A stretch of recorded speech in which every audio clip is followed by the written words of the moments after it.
Hello everyone, welcome back to my YouTube channel A Y online academy. आज के इस video में हम बिहार बोर्ड क्लास 10th के हिंदी के फर्स्ट चैप्टर श्रम विभाजन और जाति प्रथा के मोस्ट इम्पोर्टेंट ऑब्जेक्टिव क्वेश्चंस को करने वाले हैं, जो आपके एग्ज़ाम के लिए बहुत ही महत्वपूर्ण है।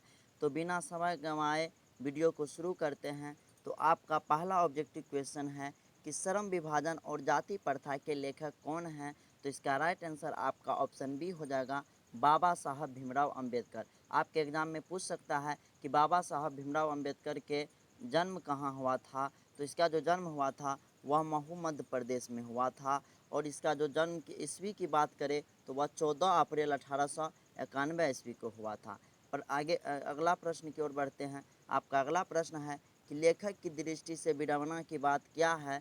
तो इसका राइट आंसर आपका ऑप्शन ए हो जाएगा, जातिवाद के पोषकों की कमी नहीं है। उसके बाद आपका अगला प्रश्न है कि लेखक की दृष्टि में आदर्श समाज कैसा होना चाहिए। आपका ऑप्शन है ए, जिसमें स्वतंत्रता, समता और भ्रातृत्व का भाव हो। ऑप्शन बी, जिसमें सभी धनी हो। ऑप्शन सी, जिसमें सभी पढ़े लिखे हो। ऑप्शन डी, जिसमें सभी स्वस्थ हो। इसका राइट आंसर आपका ऑप्शन ए हो जाएगा, जिसमें स्वतंत्रता, समता और भ्रातृत्व का भाव है।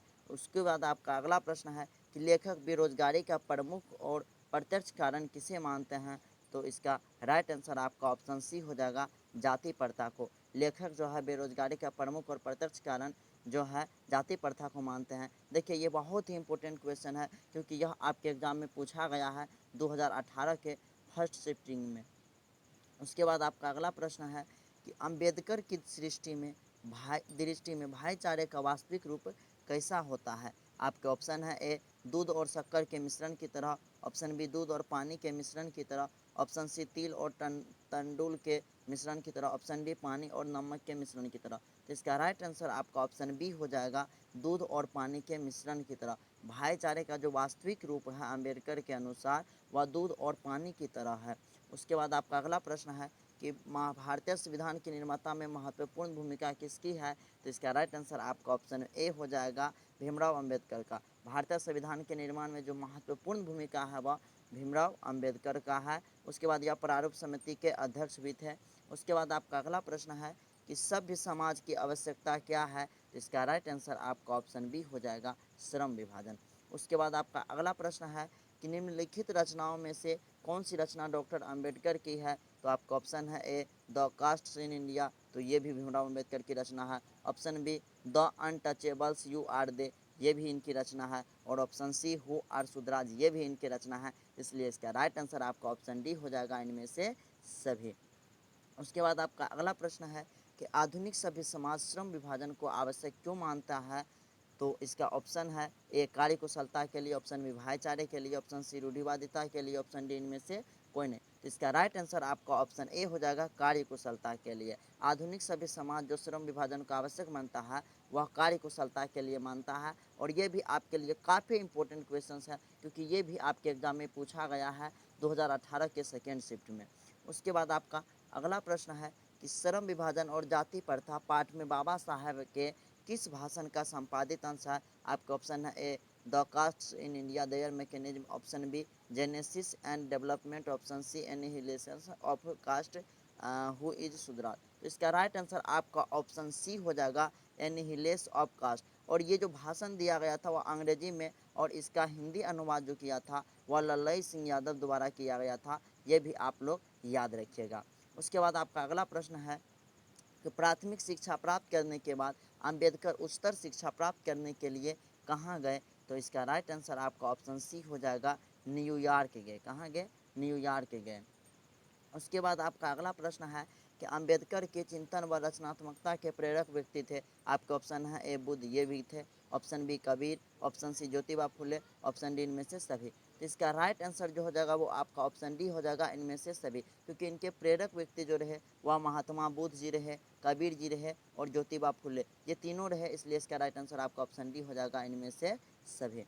उसके बाद आपका अगला प्रश्न है कि जाति पाति तोरक मंडल भाषण लाहौर में कब हुआ। आपका ऑप्शन है ए, 1942 ईस्वी में। ऑप्शन बी, 1940 ईस्वी में। ऑप्शन सी, 1936 ईस्वी में। ऑप्शन डी, 1938 ईस्वी में। तो इसका राइट आंसर हो जाएगा आपका ऑप्शन सी, 1936 ईस्वी में। जाति पाति तोरक मंडल भाषण जो है लाहौर में 1936 ईस्वी में दिया गया था। उसके बाद आपका अगला प्रश्न है कि श्रम विभाजन और जाति प्रथा क्या है। आपका ऑप्शन है ए कहानी, ऑप्शन बी भाषण, ऑप्शन सी निबंध, ऑप्शन डी साक्षात्कार। तो इसका राइट आंसर हो जाएगा आपका ऑप्शन सी निबंध। श्रम विभाजन और जाति प्रथा जो है यह निबंध है। या तो ऐसे भी पूछ सकता है कि श्रम विभाजन और जाति प्रथा गद्य की कौन सी विधा है, तो निबंध होगा।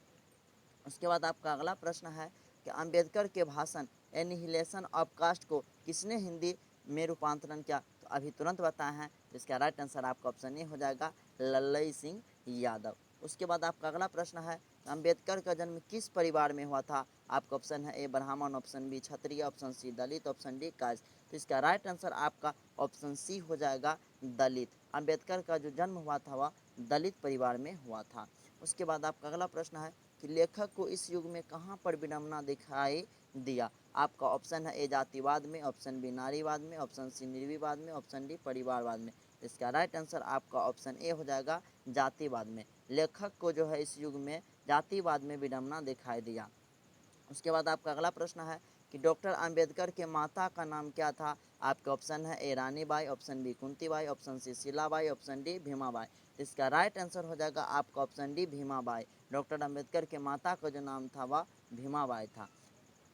उसके बाद अगर हम अंबेडकर की शादी की बात करें तो वह 1905 ईस्वी में हुआ था और 14 वर्ष की आयु में हुआ था।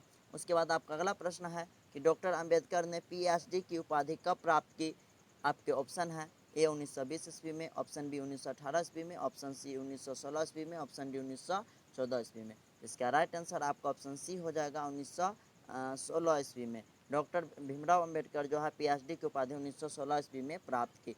उसके बाद आपका अगला प्रश्न है कि the caste in India their mechanism किनकी रचना है। आपके ऑप्शन है A Bhimrao Ambedkar, option B Ram Manohar Lohia, option C Mahatma Gandhi, option D Sukhdev. तो इसका राइट आंसर आपका ऑप्शन ए हो जाएगा भीमराव अंबेडकर। उसके बाद आपका अगला प्रश्न है आर्थिक पहलू से भी जाति प्रथा डॉट है, यानी ये खाली स्थान में क्या भरा जाएगा। तो इसका राइट आंसर हो जाएगा आपका ऑप्शन बी हानिकारक। आर्थिक पहलू से भी जो है जाति प्रथा हानिकारक है। उसके बाद आपका अगला प्रश्न है कि डैश, यानी कि यहाँ पर खाली स्थान में भरना है। पैसे का दोषपूर्ण पूर्व निर्धारण करते हैं। आपके ऑप्शन है ए श्रम विभाजन, ऑप्शन बी जाति प्रथा, ऑप्शन सी प्रत्यक्ष, ऑप्शन डी लोकतंत्र। तो इसका राइट आंसर आपका ऑप्शन बी हो जाएगा जाति प्रथा। यहाँ पर जो है खाली स्थान में जाति प्रथा भरा जाएगा और बोला जाएगा कि जाति प्रथा पैसे का दोषपूर्ण पूर्व निर्धारण करती है। उसके बाद आपका अगला प्रश्न है कि जाति प्रथा भारत में बेरोजगारी का एक, यहाँ भी खाली स्थान है, कारण बनती है। तो इसका राइट आंसर हो जाएगा आपका ऑप्शन है ए प्रत्यक्ष, ऑप्शन बी प्रमुख और ऑप्शन सी ए और बी दोनों, ऑप्शन डी इनमें से कोई नहीं। तो इसका राइट आंसर आपका ऑप्शन सी हो जाएगा ए और बी दोनों, यानी प्रत्यक्ष और प्रमुख कारण बनी हुई है। उसके बाद आपका अगला प्रश्न है कि मूक नायक क्या है, यानी कि क्या है, कि अखबार है, पत्रिका है, पुस्तक है या कहानी संग्रह। इसका राइट आंसर आपका पत्रिका हो जाएगा। मूक नायक जो है यह एक पत्रिका है। उसके बाद आपका अगला प्रश्न है कि डॉक्टर भीमराव अंबेडकर की मृत्यु कब और कहाँ हुई थी। इसका राइट आंसर आपका ऑप्शन ए हो जाएगा 1956 ईस्वी में दिल्ली में दिसंबर में हुआ था। कब हुआ था? दिसंबर 1956 ईस्वी में दिल्ली में। उसके बाद आपका अगला प्रश्न है कि डॉक्टर भीमराव अंबेडकर का जन्म कब हुआ था। तो इसका राइट आंसर आपका ऑप्शन डी हो जाएगा 14 अप्रैल 1891 ईस्वी को। इसको पहले भी बताए थे। और कहाँ हुआ था? तो महू मध्य प्रदेश में हुआ था। उसके बाद देखिए आपका अगला प्रश्न वही है कि डॉक्टर भीमराव अंबेडकर का जन्म कहाँ हुआ था। आपका राइट आंसर ऑप्शन ए हो जाएगा महू मध्य प्रदेश में। उसके बाद आपका अगला प्रश्न है कि डॉक्टर अंबेडकर ने किस पत्रिका का संपादन किया। तो आपका ऑप्शन है ए उज्ज्वल भारत, ऑप्शन बी उड़ता भारत, ऑप्शन सी बहिष्कृत भारत, ऑप्शन डी पुरस्कृत भारत। तो इसका राइट आंसर आपका ऑप्शन सी हो जाएगा बहिष्कृत भारत। डॉक्टर अंबेडकर ने जो है बहिष्कृत भारत पत्रिका का संपादन किया। उसके बाद आपका अगला प्रश्न है कि भारतीय संविधान का निर्माता के रूप में हम किन्हें जानते हैं। तो भीमराव अंबेडकर को जानते हैं, इसलिए इसका राइट आंसर आपका ऑप्शन बी हो जाएगा। उसके बाद आपका अगला प्रश्न है कि डॉक्टर अंबेडकर का वाङ्मय हिंदी के कितने खंडों में प्रकाशित हो चुका है। तो इसका राइट आंसर हो जाएगा आपका ऑप्शन डी 21 खंडों में। ये भी आपके लिए काफ़ी इंपॉर्टेंट क्वेश्चन है, क्योंकि ये भी एग्जाम में आपके पूछे जाते हैं। उसके बाद आपका अगला प्रश्न है कि आधुनिक सभ्य समाज कार्य कुशलता के लिए किसे आवश्यक मानते हैं। तो इसका राइट आंसर आपका ऑप्शन ए हो जाएगा श्रम विभाजन को। उसके बाद आपका लास्ट प्रश्न है कि डॉक्टर अंबेडकर के पिता का क्या नाम था। इसका राइट आंसर आपका ऑप्शन बी हो जाएगा रामजी सकपाल। तो आई होप कि आपको ये वीडियो बहुत ही अच्छी लगी होगी। अगर वीडियो अच्छी लगी तो वीडियो को लाइक शेयर और कमेंट ज़रूर कीजिएगा। साथ ही अगर आप हमारे चैनल पर पहली बार विजिट कर रहे हैं तो चैनल को सब्सक्राइब ज़रूर कीजिएगा और बेल आइकन घंटी को दबा दीजिएगा, ताकि जब भी कोई न्यू वीडियो हम अपलोड करें तो सबसे पहले नोटिफिकेशन आपके पास जाए और आप अपनी तैयारी को बेहतर कर सके और अपने एग्ज़ाम में अच्छे से अच्छे अंक ला सके। Thanks for watching this video.